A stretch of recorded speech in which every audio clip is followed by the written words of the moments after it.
Viewers, welcome back to my channel and today's topic about comparison of serum and plasma preparation। आज हम theory और practical दोनों ही वे में serum और plasma को कवर करेंगे। सबसे पहले सीरम क्या होता है, जो रेड कलर की ट्यूब होती है उसमें जो येलो कलर का ऊपर फ्लूइड आता है।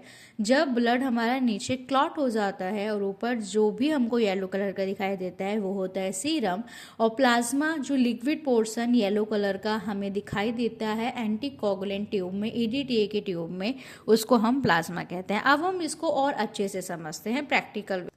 ये रेड कलर की ट्यूब है, रेड कलर का वैक्यूनेटर है, इसमें कोई भी क्लॉटिंग एजेंट प्रेजेंट नहीं है। तो जो हमारा नीचे ब्लड है वो क्लॉट हो गया, नीचे red blood cells, white blood cells, जितने भी ब्लड सेल्स है वो नीचे क्लॉट हो गए हैं, और आपको जो ऊपर दिखाई दे रहा है येलो कलर का वो है सीरम। ठीक है, serum is a free from any clotting factor, क्योंकि जो भी क्लॉटिंग फैक्टर है वो नीचे सेटल डाउन हो गए हैं, तभी नीचे ब्लड क्लॉट हुआ है। तो ऊपर जो रेड कलर की ट्यूब में हमें मिला है उसको हम क्या कहते हैं, उसको हम कहते हैं सीरम।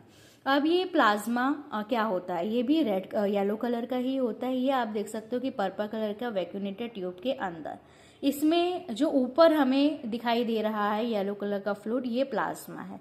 इसके अंदर क्लॉटिंग फैक्टर प्रेजेंट है, क्योंकि आपको पता है वैक्यूनेटेड ट्यूब में, पर्पल कलर की वैक्यूनेटेड ट्यूब में ब्लड क्लॉट नहीं होता है। अगर आप इसको थोड़ा सा भी मिक्स करोगे तो जो ब्लड है वो इजीली मिक्स हो जाएगा। इसमें जो ब्लड है वो क्लॉट नहीं हुआ है, तो जो प्लाज्मा है उसमें भी क्लॉटिंग फैक्टर प्रेजेंट थे। ओके, देन थोड़ा इसका थ्योरी पढ़ लेते हैं। सीरम प्लाज्मा डेफिनेशन आपको पता चल गई है।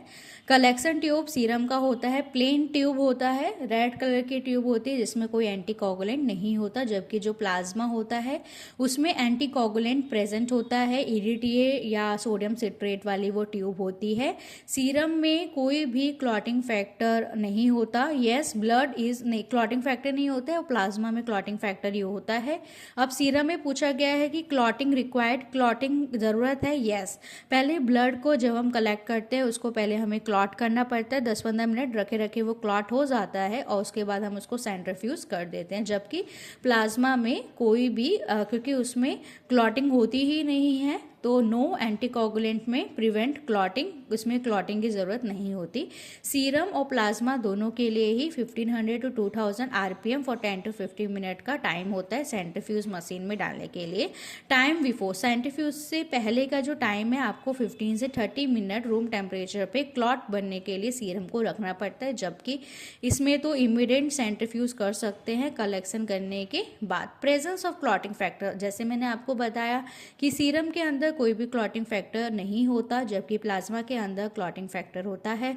स्टोरेज टेम्परेचर, सीरम को और प्लाज्मा दोनों को अगर आपको थोड़े टाइम के लिए, शॉर्ट टर्म के लिए स्टोर करना है तो 2 to 8 डिग्री सेल्सियस रेफ्रिजरेटर पे कर सकते हैं। अगर लॉन्ग टर्म पे स्टोर करना है तो आप उसको -20 डिग्री सेल्सियस पे आपको उसको प्रिजर्व करके रखना पड़ेगा। सीरम का कॉमन यूज होता है सिरोलॉजिकल टेस्ट, मलेरिया, टाइफाइड, इन सब के लिए।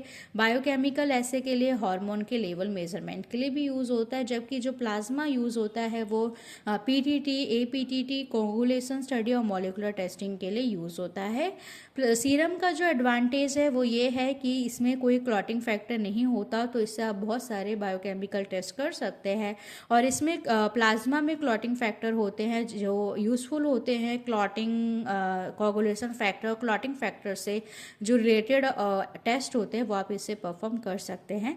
इसका डिसएडवांटेज ये होता है कि इसको क्लॉटिंग टाइम आपको 15 से 30 मिनट पहले रखना होता है, उसके बाद आप इसको प्रोसेस में लोगे तो ये थोड़ा प्रोसेस डिले कर देता है। जबकि प्लाज्मा में एंटीकोगुलेंट प्रेजेंट है, तो वो एंटीकोगुलेंट कभी कभी इंटरफेयर करके जो टेस्ट रिजल्ट है उसको इफेक्ट देता है। So this is a simple एक है कंपैरिजन है सीरम और प्लाज्मा के बीच में। Thank you.